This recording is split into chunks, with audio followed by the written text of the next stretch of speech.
Senior secondary school Govinda की online class में आपका स्वागत है। मैं आपके स्कूल में राजनीति विज्ञान का अध्यापक जो मैंने कल जो आपको पढ़ाया कि लोकसभा और राज्यसभा की जो शक्तियाँ हैं उनके बारे में चर्चा आज करूँगा।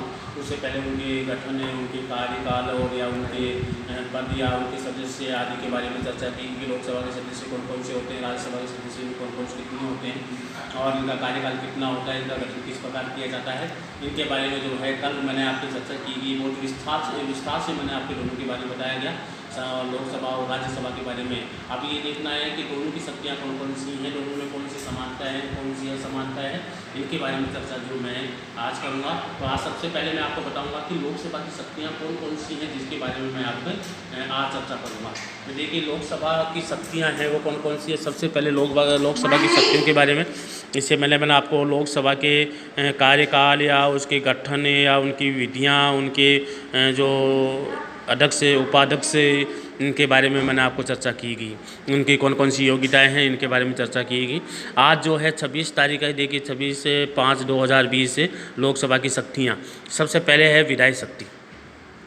लोकसभा संसद का निम्न सदन होता है और साधारण विधेयक लोकसभा या राज्यसभा में किसी में भी रखा जा सकता है या प्रस्तुत किया जा सकता है। तो सबसे पहली शक्ति है विधायी शक्ति, मानी व्यवस्थापिका संबंधी शक्ति।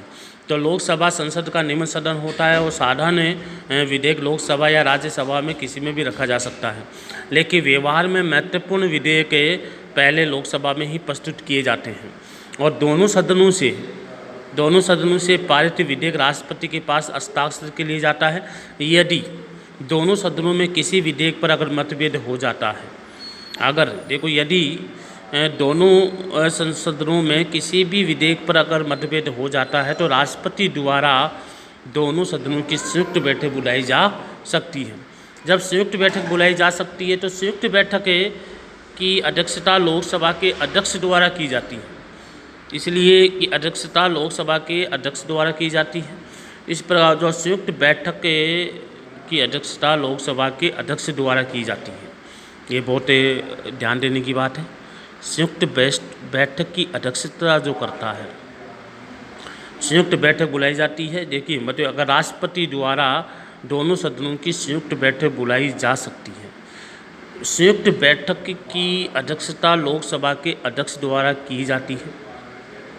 संयुक्त बैठक में उपस्थित व मतदान में भाग ले रहे दोनों सदनों के कुल सदस्यों के बहुमत के आधार पर विधेयक को पारित किए जाने के प्रश्न पर निर्णय लिया जाता है।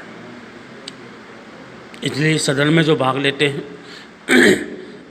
बहुमत के आधार पर विधेयक को पारित किए जाने के प्रश्न पर विचार किया जाता है या निर्णय लिया जाता है। तो देखिए विधायी शक्तियाँ हैं, विधायी शक्तियाँ हैं। संयुक्त अगर कोई मतभेद हो जाता है दोनों के बीच में तो राष्ट्रपति द्वारा संयुक्त बैठक बुलाई जाती है और संयुक्त बैठक की अध्यक्षता जो है लोकसभा के अध्यक्ष द्वारा की जाती है और बहुमत के आधार पर विधेयक के पारित किए जाने के प्रश्न पर विचार किया या निर्णय लिया जाता है। तो ये पहली शक्ति महत्वपूर्ण है, विधायी शक्ति। दूसरी शक्ति के बारे में वित्तीय शक्तियाँ। धन विधेयक केवल लोकसभा में ही प्रस्तुत किया जाता है। लोकसभा में पारित वित्त विधेयक को राज्यसभा में भेजा जाता है। तो राज्यसभा को 14 दिन की अवधि के लिए ऐसे विधेयकों को पारित करने या अपने अनुशंसाओं के साथ लोकसभा में लौटाना पड़ता है। यदि राज्यसभा 14 दिन के अंदर नहीं लौटाती है तो वह विधेयक ऑटोमेटिक अपने आप पारित माना जाता है और उन अनुशंसाओं को लोकसभा माने न माने ये लोकसभा के ऊपर निर्भर करता है। इस प्रकार वित्तीय जो है विषय में लोकसभा को राज्यसभा से अधिक शक्ति प्राप्त है। तो देखिए वित्तीय शक्तियाँ जो हैं ओनली लोकसभा के पास हैं, लोकसभा के पास ही सबसे ज़्यादा जो शक्ति है वित्तीय शक्ति भी लोकसभा के पास ही दे रखी है। राज्यसभा के इसके पास कोई अधिकार नहीं है। सिर्फ ओनली इतना अधिकार है कि वो 14 दिन के लिए ही उसके पास भेज सकती है और 14 दिन में कोई अनुशंसा देनी चाहिए या कोई समस्या है या उनके बारे में कुछ समझाना चाहे तो वो सुझाव दे सकती है। वो सुझाव लोकसभा के ऊपर निर्भर करता है वो माने ना माने। अगर 14 दिन तक भी नहीं लौटाती तो वो विधेयक ऑटोमेटिक पारित मान लिया जाता है। ये दो शक्तियाँ होंगी, विधायी शक्ति, दूसरी होगी वित्तीय शक्ति। तीसरी शक्ति है कर्मचारियों कार्यपालिका पर नियंत्रण। देखिए संसदात्मक शासन प्रणाली में मंत्रिपरिषद सदन के लोकप्रिय सदन के प्रति उत्तरदायी होती है क्योंकि लोकसभा के द्वारा ही या जो संसद के द्वारा ही जो है संसद में से ही कार्यपालिका में सदस्यों की नियुक्ति की जाती है। भारत में मंत्रिपरिषद लोकसभा के प्रति सामूहिक रूप से उत्तरदायी होती है, इसलिए लोकसभा के जो सदस्य होते हैं उन्हीं में से ही मंत्रिपरिषद का निर्माण किया जाता है। तो कार्यपालिका के सदस्यों से सरकारी नीतियों के संबंध में प्रश्न पूछ सके, पूरक प्रश्न पूछ करके या लोकसभा के सदस्य उन पर जो है नियंत्रण रख सकते हैं। इसलिए लोकसभा के काम रोको प्रस्ताव, निंदा प्रस्ताव या कटौती प्रस्ताव के माध्यम से भी कार्यपालिका को जवाबदेही बनाया जा सकता है। तो देखिए लोकसभा कार्यपालिका पर भी अपना नियंत्रण रखती है और इसलिए सारे जो कार्यपालिका जितने भी सदस्य होते हैं वो लोकसभा के प्रति उत्तरदायी होते हैं। चौथा पॉइंट है संविधान संशोधन में शक्ति। इस संबंध में दोनों को समान अधिकार है, इसलिए संविधान में संशोधन का प्रस्ताव किसी भी सदन में प्रस्तुत किया जा सकता है।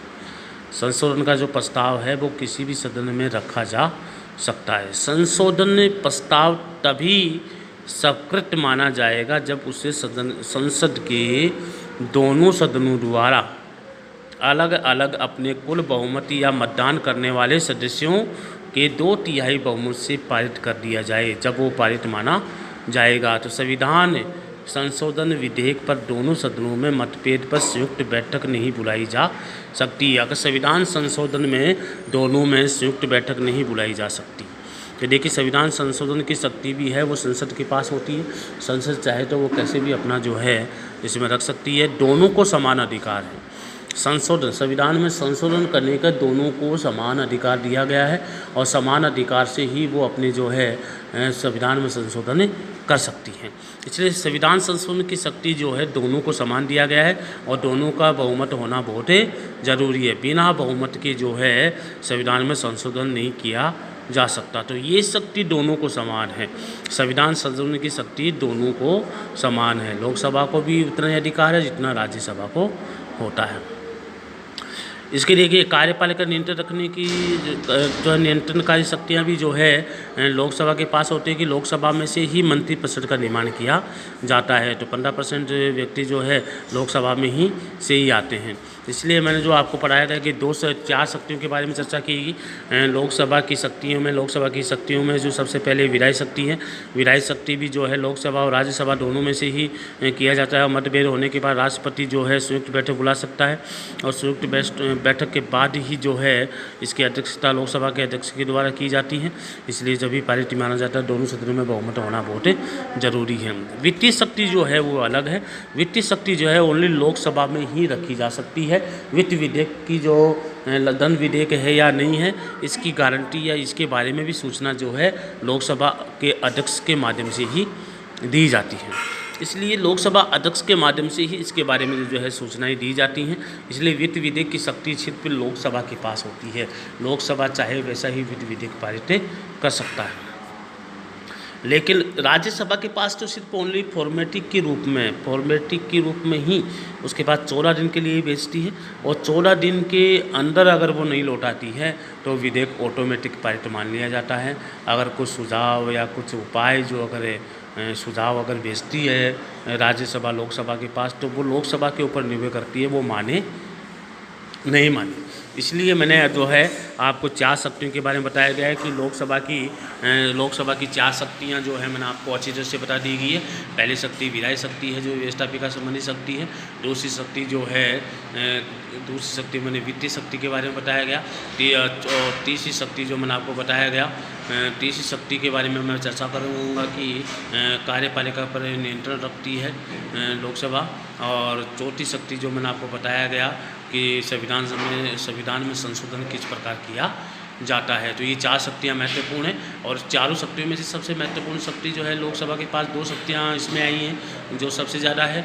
एक तो वित्तीय शक्ति और एक जो है कार्यपालिका पर नियंत्रण है।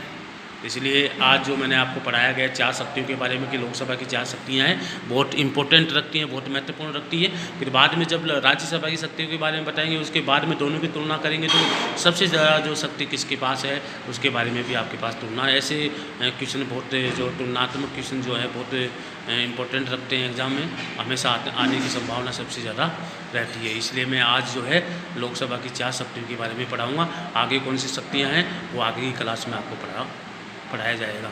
जय हिंद।